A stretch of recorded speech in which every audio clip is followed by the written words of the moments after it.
Assalamualaikum warahmatullahi wabarakatuh. Perkenalkan, nama saya Enun Jaria. Saya dari Prodi Pendidikan Islam Anak Usia Dini, Fakultas Ilmu Tarbiyah dan Keguruan, Universitas Islam Maulana Malik Ibrahim Malang. Di video saya kali ini, saya akan membahas tentang perkembangan bahasa pada anak usia dini. Perkembangan bahasa yaitu suatu pemahaman untuk memberikan respon terhadap suara, mengikuti perintah, dan berbicara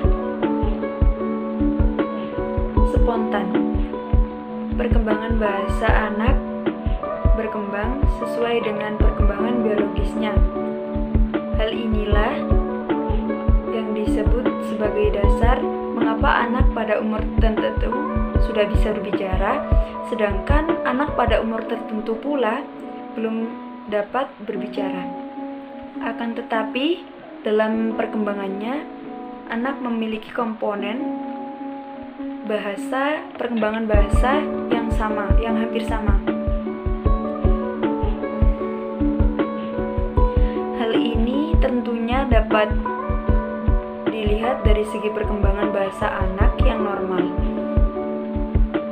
Dalam kehidupan manusia mempunyai dua tahap perkembangan bahasa, yakni pralinguistik dan linguistik. Pada periode pralinguistik adalah masa di mana anak sebelum mengenal bahasa atau mampu berbahasa. Pada saat bayi mulai tumbuh, berangsur-angsur ia mengembangkan bahasanya melalui urutan dan tahap-tahapnya. Tahap pertama yakni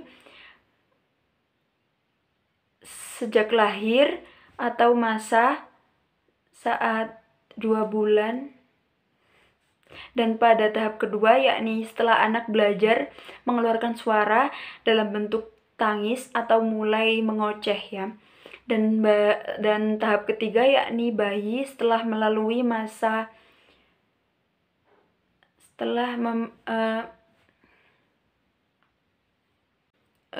pada tahap ketiga ini biasanya pada umur 10 sampai 17 tahun.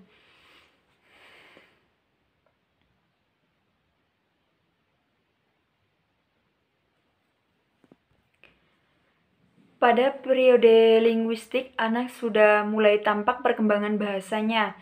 Ia sudah mulai mampu menyusun kata-kata dalam berbicara.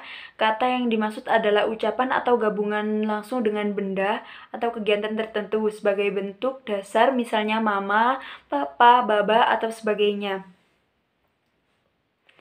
Lalu mempelajari kata abstrak.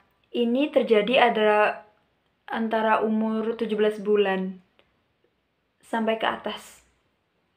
Selanjutnya yakni fonologi, morfologi, semantik, dan pragmatik. Fonologi sendiri adalah bagian fonologi yang mempelajari bunyi bahasa dan diproduksi oleh alat manusia. Fonologi terbagi menjadi dua bagian, yakni fonetik dan fonemiki. Fonetik adalah mempelajari bagaimana bunyi-bunyi fonem sebuah bahasa direalisasikan atau dilafalkan. Fonetik juga mempelajari suatu organ tubuh manusia, terutama berhubungan dengan ucapan. Contoh, jika punya tugas, maka dikerjakan. Fonemiki adalah bagian fonologi yang mempelajari bunyi ucapan atau dari pembeda makna atau arti. Contoh fonemik, nasi warna putih. Morfologi adalah salah satu cabang linguistik yang mengkaji tentang bagaimana sebuah kata atau terbentuknya sebuah morfem sebagai suatu gramatikal, atau biasa disebut dengan mempelajari perubahan bentuk kata.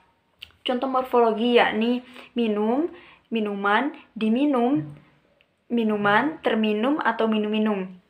Semantik. Semantik adalah sebagai ilmu yang digunakan untuk bidang linguistik tentang hal-hal yang ditandainya, atau dengan kata lain, semantik juga mempunyai hubungan erat dengan ilmu-ilmu sosial lainnya seperti sosiologi atau antropologi.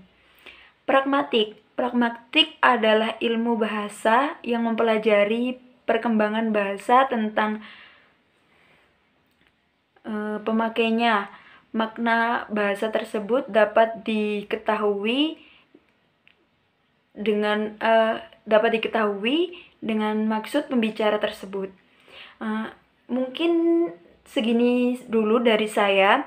Apabila ada salah kata atau salah pengucapan, maka mohon dimaklumi. Wassalamualaikum warahmatullahi wabarakatuh.